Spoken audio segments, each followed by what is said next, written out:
அன்பு சார்ந்த நேயர்களே, காலை வணக்கம்.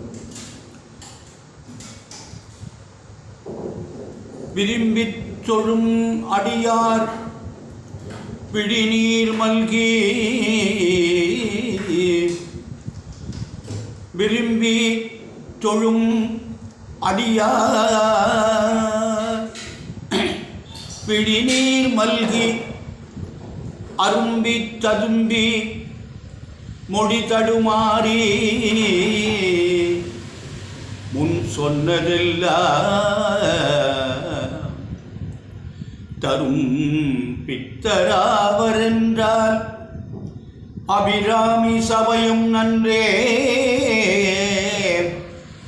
அபிராமி சமயம் நன்றே. அன்பு சார்ந்த நேயர்களே, இன்று கார்த்திகை மாதம் 7ஆம் நாள் சுக்கிரவாரம், வெள்ளிக்கிழமை, சப்தமி திதி இரவு 10:35 வரை, பின்னாடி அஷ்டமி திதி, ஆயில்ய நட்சத்திரம் இரவு 9:53 வரை, பின்னாடி மக நட்சத்திரம், மரண யோகம், ராகு காலம் வெள்ளிக்கிழமை எப்போதுமே 10 to 12, யமகண்டம் 3 to 4:30, குளிகள் 7 to 9, சூலம் மேற்கு, பரிகாரம் வெள்ளம். அன்பான நேயர்களே, இந்த யோக பிழை, அதனால் இது எந்த காரியமும் செய்யக்கூடாது, மரண யோகம் ஃபுல்லாகவே. அன்பான நேயர்களே, இந்த வெள்ளிக்கிழமைக்கு ராசி பலன்கள் எப்படி இருக்கிறது?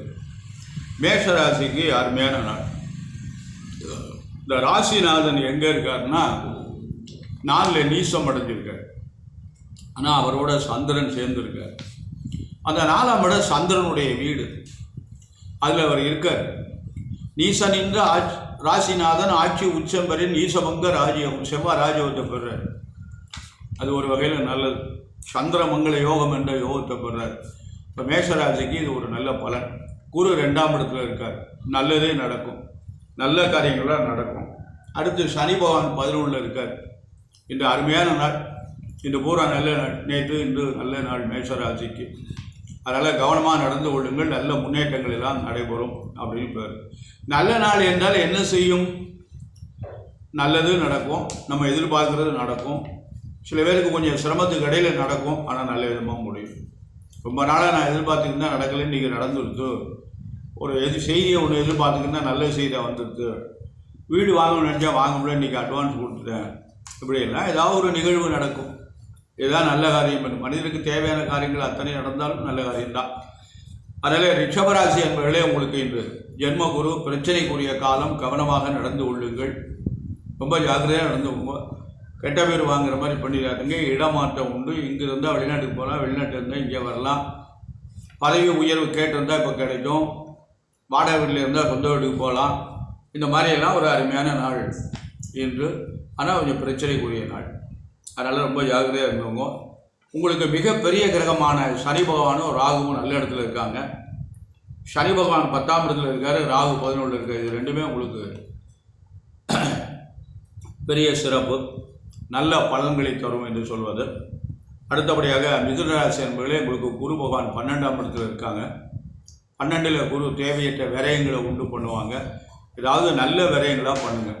இடம் வாங்குதல், வீடு கட்டுதல், யாராவது குழந்தைகள் இருந்தால் திருமணம் பண்ணுதல், இந்த மாதிரி ஒரு நல்ல சுப விரயமாக பண்ணுங்க. அதெல்லாம் பண்ணுறதுக்கு வாய்ப்பு இல்லைன்னா கவனமாக நடந்து கொள்ளுங்கள்.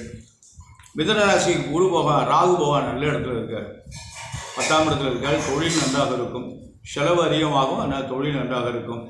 கடகராசி என்பவர்களே, உங்களுக்கு இன்று உங்கள் ராசியிலே செவ்வாய் இருக்குது. ராசிநாதன் ராசியிலே செவ்வாயும் சந்திரன் இருந்து சந்திரமங்கல யோகம் என்ற ஒரு யோகத்தை பெறீங்க. அதோட குரு 11ஆம் இடத்துல இருக்கார், லாபஸ்தானத்தில் இருக்கார். நல்லது நல்லது நடக்கும், நல்ல காரியங்கள்லாம் நடைபெறும். அதனால் ரொம்ப கவனமாக நடந்து கொள்ளுங்கள். கடகராசிக்காரங்களுக்கு கூட அருமையான நாள், நல்லதே நடக்கும் அப்படின்னு சொல்கிறது. அடுத்தபடியாக சிம்மராசி என்பவர்களுக்கு உங்களுக்கு குரு இன்று 10ஆம் இடத்துல இருக்கார். 10ல் குரு பவசை குறைப்பான கெட்ட பேரெல்லாம் ஏற்படும். பவசை என்றால் நல்ல நிலைமை குறைத்து காட்டுவது என்று பொருள்.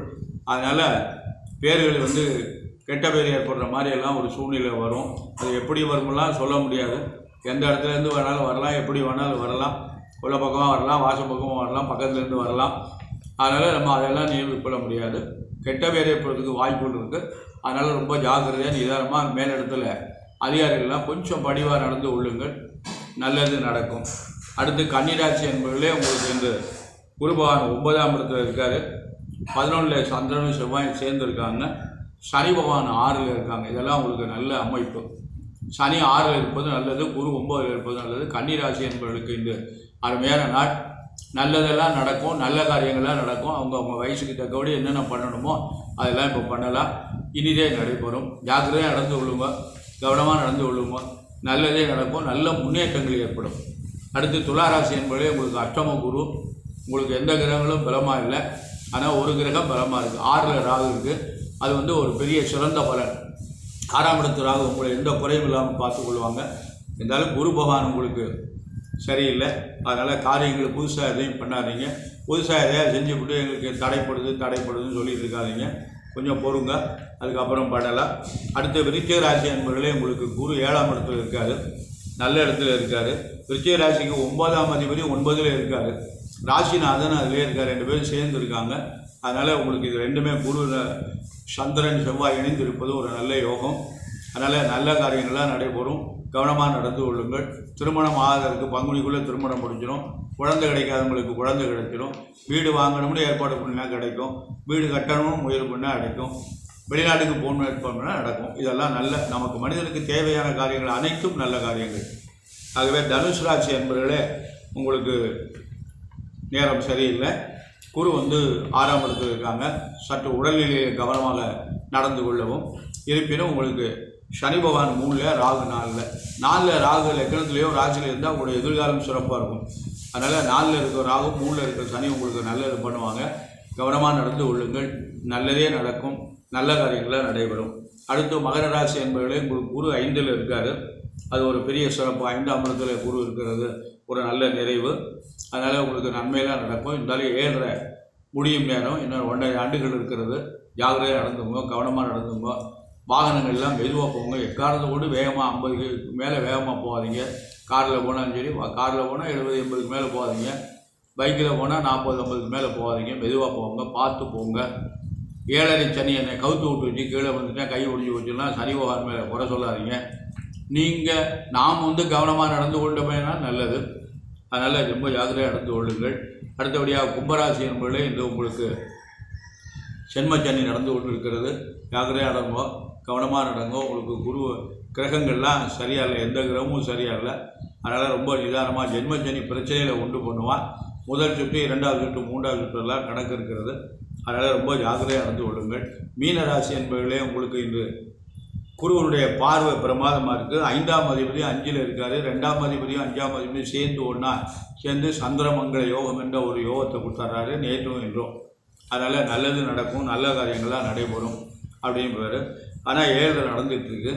7.5 இருக்குது. ராசியில் ராகு இருக்குது. கொஞ்சம் குழப்பமாக தான் இருக்கும். ஆனால் குழப்பமானாலும் காரியம் நல்ல விதமாக முடிஞ்சிடும். அதனால் மகர ராசி என்பவர்களே, கும்பராசி என்பவர்களே, மீன ராசி என்பவர்களே 7.5 தாக்கம் அதிகமாக இருக்கிறது. அதனால் பார்த்து கவனமாக ஜாக்கிரதையாக நிதானமாக நடந்து கொள்ளுங்கள். இறை வழிபாடு செய்யுங்கள். அதனால் நீங்கள் சனிக்கிழமை தோறும் விரதம் இருந்து சனி பகவானுக்கு எழுதிய ஏற்றி அன்னம் வைத்து காக்காய்க்கு வைங்கோ, ரொம்ப நல்லது. கோளறு திருப்பதிகம் பாராயணம் பண்ணுங்க. வன்னி பத்திரம் கிடச்சுன்னா அந்த வன்னி பத்திரத்தால் சுவாமிக்கு சனி பகவானுக்கு அர்ச்சனை பண்ணுங்க, ரொம்ப நல்லது. வன்னிக்கன்று முடிஞ்சால் வாங்கி குளக்கரையில் நந்தவனத்தில் பயிர் செய்யுங்க, ரொம்ப நல்ல பெரிய புண்ணியம். அது அந்த புண்ணியத்தில் ஒரு சிறந்த புண்ணியம். எத்தனையோ புண்ணியங்கள் இருக்குது. அதில் வன்னி மரம் நடுவது, வில்வ மரம் நடுவது, துளசி கன்று நடுவது, இதெல்லாம் ஒரு சிறந்த புண்ணியங்கள். இதெல்லாம் பண்ணுங்க, நல்லதே நடக்கும். நல்லருள் பெற வேண்டும். அதாவது எல்லாரும் என்ன பண்ணுறாங்கன்னா, சில பேர் எனக்கு ஜாதகம் சரியில்லை, நான் என்ன பண்ணுறதுன்னு தெரியல அப்படிங்கிறாங்க. ஜாதகத்தையே நாம் குறிக்கொண்டு இருக்கக்கூடாது.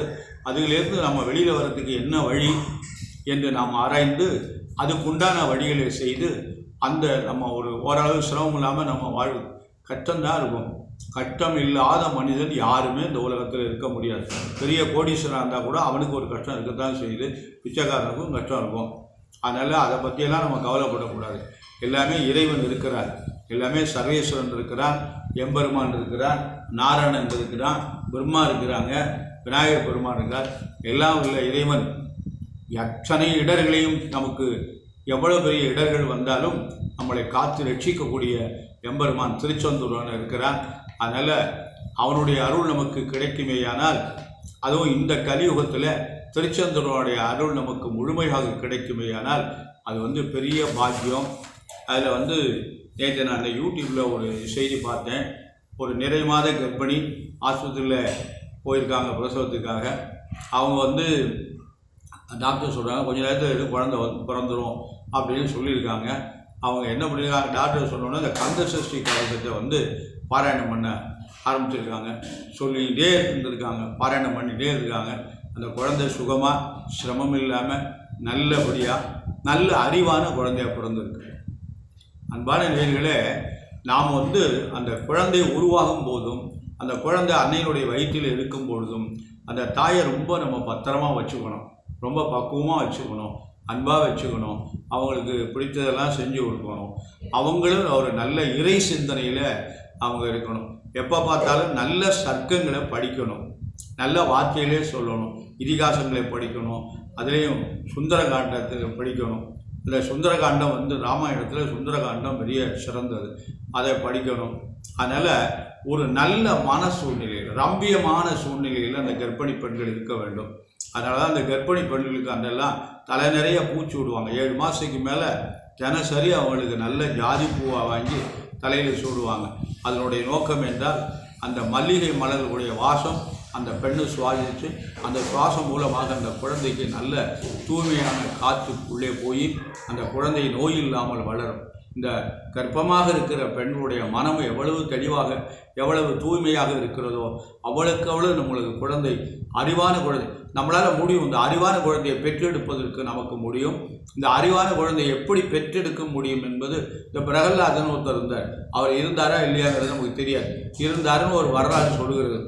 அதனால் அந்த பிரகலாதனுக்கு அவன் அன்னையில் கருவில் இருக்கும்போது நாராயணர் நாரதர் நாராயணா என்ற நமோ நாராயணா என்ற மந்திரத்தை அவருக்கு தினசரி உபதேசித்து வந்தார். அதனால் அந்த குழந்தை பிறந்த உடனே நாராயணா என்று சொல்ல ஆரம்பித்து விட்டது. அதிலிருந்து கடைசி வரையும் நாராயணனையே நாமம் இரண்ய நமன்னு சொல்லவே இல்லை. அதனால் நாராயணனுடைய நாமத்தை சொல்லி நமக்கு ஒரு நல்ல அருள் கட்டினாங்க. இதுதான் விளக்கம். அது இந்த மாதிரியெல்லாம் சில கதைகளெல்லாம் நமக்கு எதுக்காகனா இப்படிலாம் நடக்கும் என்று சொல்வதற்காக தான் இந்த கதையெல்லாம் முன்னோர்கள் நமக்கு சொல்லியிருக்காங்க.